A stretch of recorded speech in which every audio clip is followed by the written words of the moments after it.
Yeah. The boys are ready. Ready for the Quantico Epic 50. Ready to go, Viet? Yeah. Sean? Brian? Yeah, buddy. So this is Team Epic is what it looks like right here. And yours is the 22 as well? Yeah. Yeah, so it's all 22s right here. All the different shades that they came available in. You got the charcoal, kind of charcoal with a little brown, and then you have the raspberry. So we're gonna do a quick little tour as all the riders are coming in. So we're rolling out, it's just after 8:30. So people are gonna be rolling soon. And then you got some folks coming in right now. So, all right, I'll see y'all up there. We'll be up at the front. So just gonna take a quick tour, everything.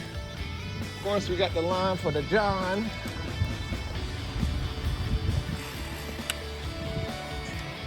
Yo! Yeah, we're gonna go up here to the tent. All right, now we got the start area here. Looks like they're already doing the announcements. Yeah, baby! So all the riders, all the sponsored folks. So it's a nice crowd, And up front, up there, they got Easy Up for MTB. Let's roll on through up here to the front so you can see up there. Right in the beginning is actually going to be a climb. So there's a riders meeting.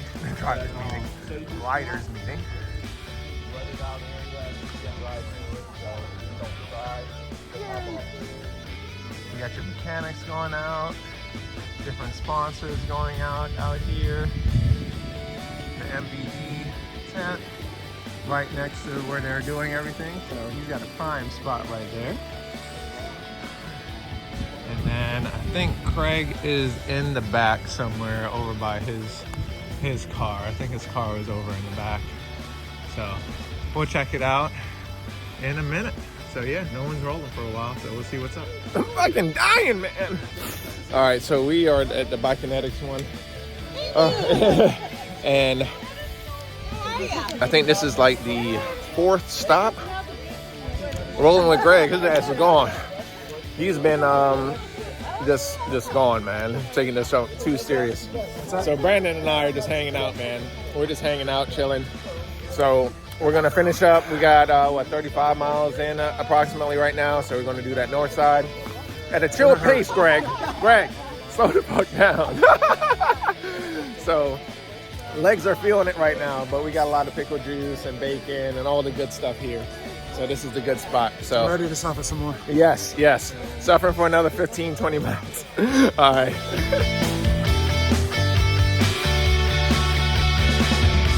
right. All right. We made it, boys. We got B out here. 30 miles. B got the 30 in. He's out there. He hit the big challenge, too. Yep, I'm 2 for 2. We got the big challenge. I could not make it. I slipped on the goddamn route, and that was it. Like halfway up, chasing the guy, and then he slipped. I'm trying to avoid him, and then I slipped, and then it was like, all right, screw it. It is what it is. But nah, this is the end. This is, we got the little party area over there. MBD has a little area too. We got beer. You know we gotta get our beer now. Shoot, I haven't had one all week because of this fucking thing. Prepping my body, getting everything ready. Brian, Viet, Sean, Roberts, they're all still out there right now. They did the 50 as well. That 50 is brutal, man. The gravel is actually the worst part, I think. So like you do the 30, you come out, have a good time. And then if you want the pain, woo, that 50, boy, Jesus Christ. But yeah, I hated the gravel all the time. But you got everybody kind of hanging out right now. We finished up, of course it's a 50, but my Garmin was saying like 48 and 4,500 feet of elevation at a 10-mile-an-hour pace. We had Greg out there just gone. And I don't know, if I had 10, he probably damn near had 11. And then Brandon, big ups to Brandon, he was hanging out. And then he ended up, I'm assuming he probably had more than me at like 10.5 miles per hour. I mean, he's strong as shit. He was just gone. So yeah, gonna finish up, wait out for B, get some videos, see how they feeling, but I'm feeling good. The rain made this different adventure for sure. So yeah, all right, gonna catch you on a few. You made it, man, you made it. my man, how you feeling? I feel good. I feel good. Nice. I felt strong the whole time. Nice. Yeah. Man, y'all bikes ain't clean enough, I don't think. Oh, man. Y'all did good, man. Y'all did good. Making up that really steep climb on the Geiger loop. I slipped. For us, dude, it was so muddy Yes. that we couldn't even walk up it. Like, Yeah. we literally, I had to walk on the grass, all the way off the trail, because I could not walk up there. Oh, geez. No, we're pretty much there. We're pretty much there as far as went up. It had just enough grip, and then a root. You touch any root, you just slide. That's it. So, it was crazy. But how y'all feeling?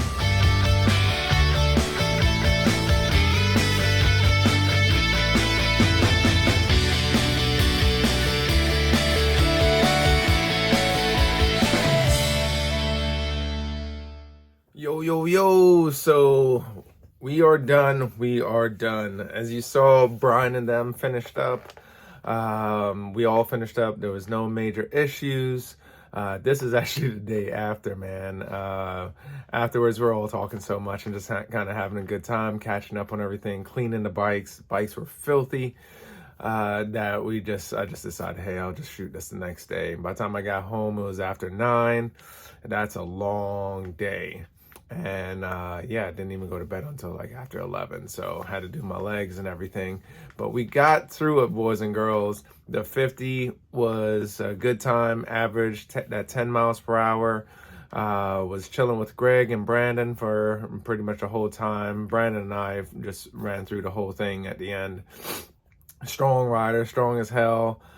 So we kept trading off a little bit on the downhills. I can take the downhills. He has some injuries. And so I would take the downhills kind of just the same way that I normally would. Anything on flats and so forth, he'll just be gone. So that's kind of the nice little trade-offs that we had. Uphills, it started raining around 10:30. We started at 9 on the dot. The bells were actually going off as we were starting off. And then feeling good. Everything was doing good. Greg was flying down. Brandon was actually leading the pack at first and was just gone. Greg was right behind, and I was always in the back. I was always kind of just chilling. And man, oh man, we're just flying past people. We never actually got past except for on the road. We got past once. And on a little climb, older guy actually on a hardtail, ended up passing us. But and that was it. Aside from that, we never really got past. So we did a good job. We stayed strong, finished it all up. Bike was filthy, sandy. So we made sure to just spray that thing down. Both our bikes, Brian's and I bikes. Brian, Viet, and Sean, they knocked it out. They came in at 4:56, just before everything was about to close down. Brian felt strong. Viet was feeling good. Sean was feeling good. They all finished out. He didn't have too much pain in their eyes, per se. Shoot, Brian was out there yo, I can pretty much, I feel good. I can go out there again. It was a good time. If it didn't rain, or if it at least just had a nice little sprinkle, I think it would have been great. Apparently up here, we live up by BWI, and up here all they got was a sprinkle, and in Baltimore all they got was a sprinkle. So if we just got that, it would have been even faster for all of us, because the crazy climb on the north side, I forget what the north side is called, but there's one stupid ass climb at the top there, and I barely made it. I didn't make it. I made it halfway. A guy slipped right in front of me, and then I had to try and divert around him, got the bike sideways, and slipped on the damn root. And so I wasn't starting over. I was already halfway. I was like, screw it, I'm just going to walk. Brandon was already trying. He got halfway and slipped on the route as well. There was a guy behind us that it looked like he made it up all the way. But it was just slippery, man. And then Brian, they got another wave of rain that came in. So by the time they got there, he said it wasn't even rideable. It was just basically a slip and slide. So they just stayed on the dirt. On the grass and stuff over on the left and just climbed it. It was just that slippery. So it is what it is, man. Situations are what they are. But we got through it all. Caution all the way. The last section, we're riding on the road. Like, I don't have a mud guard, so it's all splashing all up in your face. It's fucking ridiculous. And then you get right into that, basically the first section that you have to redo, reverse. And all those downhills you got to climb. So all the downhills that we did leaving in the morning, now you got to climb them all. It's slippery, the roots are wet, etc. There's some spots that it was tough. You can try and hit them, but then you just have to get off. Especially, I think it was like a second climb. As soon as you get into the woods, it was pretty bad. We couldn't ride up them. It was just too slippery at that point. But we walked up them, kept it moving. So looking at my last stats, it was like 5 minutes of a climb last time, and this time it was like 7 minutes for that entry climb all the way up because we had to walk. So in 2022 it was dry, and then that one I was on the high tower. So just comparing all the stats. So basically I PR'd everything versus 2022 with the exception of coming back. So the long gravel climb, my legs were done. I did go into the granny gear this year on the north side, versus in 2022, I never went into the granny gear, but I also I only did 30 miles versus 50 miles. So my legs were a lot fresher. This time I felt as though I could have probably have done it in a harder gear by standing, but this time I didn't stand. And I thought I had a nice, decent pace going, but nah, in order for me to beat my previous time, I would have had to stand, or to stay in that higher gear. But yeah, my legs were feeling real cooked then. The road all the way back, came up, and everything from the road on to the finish, I pretty much did not PR because of the conditions, unfortunately. So, but the bike felt good. The Epic Evo is nice. It's sitting next to me right now, all cleaned up. I'm gonna take some soap to it potentially, but as I'm looking at it, it looks clean enough to me. I'm not one of those guys anymore. Like it's rinsed. It's rinsed down, pretty much power washed down in the essential areas. It's got a little bit of grime because of the sand, but after a ride, I'll be gone. That stuff is just sitting inside the brakes. So it'll be cleaned up. But no, it was good, man. It was good. Would I do the 50 again? Sure. If conditions are good all the way around. The gravel part sucks.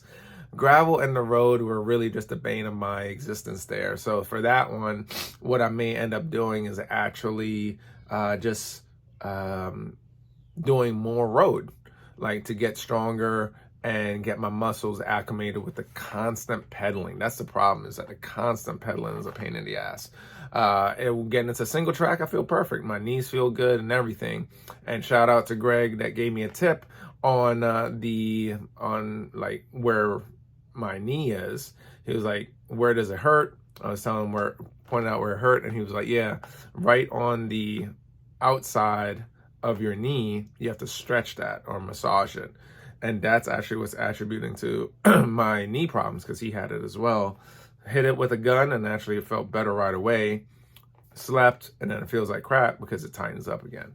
So I just got to maintain that, stretch it, and so forth. So I'll try and do a little video sometime as far as just showing about the stretch routine. I also got to do some other videos on stuff, but the vlogs are quicker. Just don't have enough time with family and work. So yeah, no, the Epic did great. Traction was great on the Specialized tire, T7s on the ground controls, and the fast tracks in the rear. So even in the slick conditions, aside from you just hitting a crazy ass route, It wasn't bad. I ran 22 in the front, PSI 23 in the rear.